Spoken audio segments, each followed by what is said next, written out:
Hola, buenos días, mi nombre es Rufino Barco, soy de Granada, estudié biología y actualmente soy policía nacional. Yo nací en una familia muy normal, si es que eso existe, en la que ser gay no era nada ni bueno ni malo, aunque tampoco se hablaba del tema. Cierto es que cuando salí del armario, mi madre lo primero que dijo fue me lo temía, pero luego matizó un poco más adelante. La familia del pueblo me costó 5 o 6 años más tomar la decisión de acercarme a ellos y contárselo, pero la verdad es que todo el mundo lo ha aceptado bien, como no podía ser de otra manera. En la facultad también la gente lo entendía, había mucha gente que también era homosexual o de otro tipo de diversidades. Incluso en la escuela de policía también la gente lo aceptó con normalidad, al menos esa era la noticia que yo tenía. Y todo ha ido bastante bien, la verdad. Aún así, aún habiendo tenido la suerte de haber nacido en un entorno amigable, por así decirlo, y comprensivo, el proceso se lleva por dentro. Aún creyendo que te pueden entender fuera, ese proceso interno en el que te estás autodefiniendo, en el que necesitas saber cómo eres y quién eres, es un proceso complicado porque al menos en los años 80, 90, que es cuando yo empecé a identificarme conmigo mismo, había muy pocos referentes de personas homosexuales. Deportistas prácticamente no había, que es muy interesante porque ahora hago mucho deporte. A nivel mediático pues había 2 o 3, pues era la imagen de la persona con pluma, el maricón de pueblo, esos eran los referentes que había un poco por encima. Entonces como que me costaba encuadrarme dentro de ese colectivo y aún así yo me sentía diferente.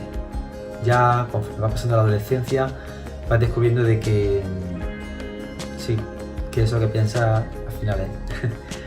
Y a esos miedos que tienes al principio, me aceptarán, tendré un hueco en la sociedad, podré hacer lo que yo quiero hacer, podré dedicarme a lo que me hace ilusión, pues al final se puede. No todo el mundo lo ha tenido tan fácil como yo, eso ya lo sé. Hay mucha gente que está en un entorno escolar que no lo entiende, que tiene un entorno familiar que lo discrimina, que incluso lo echa de casa, que no lo deja ser como se siente y tiene la necesidad de huir, de cambiar de espacio, cambiar de entorno, de personas alrededor. Es uno de los pasos que hay que dar cuando uno no está a gusto, es cambiar. Si eres muy pequeño y no puedes irte de casa, por ejemplo, otra herramienta muy importante es fortalecerte a ti mismo, ser consciente de que lo que tú eres tienes todo el derecho a serlo. Nadie tiene por qué decirte cómo tienes que ser, ni qué está bien ni qué está mal, más allá de lo legal. Ese fortalecimiento personal es el que te va a dar muchas herramientas para pasar ese trago. Y luego llegará un día en el que de repente te darás cuenta que tienes el poder de tu vida. Ese día podrás elegir dónde estar, con quién estar, qué hacer, con quién identificarte y cómo mostrarte. Lo decides tú. Independientemente de lo que te guste o no te guste, o de lo que digan los demás, tienes esa libertad de expresarte o no expresarte, de ser o no ser. Tú lo eliges. Eso es muy importante. Las personas que hemos tenido este tipo de situaciones a lo largo de la adolescencia o de la juventud, tenemos esa herramienta. Pasar por todos estos obstáculos, como les pasa a las personas diversas que no encajan con la heteronorma, al final te da una herramienta y aunque no estés siendo consciente ahora mismo, cuando llegues a la edad adulta y empieces a trabajar y empieces a relacionarte con otro tipo de personas, vas a ver que has ganado muchísima agilidad, que has ganado muchas herramientas de defensa y sobre todo que has aprendido a ser y a defender quién eres, que es algo de lo más importante que se puede aprender en la vida. Hay personas que no han pasado por situaciones duras y no saben lo que es eso. Y como no lo saben, no saben ni siquiera decir no. No saben decir sí cuando tienen que decir que sí.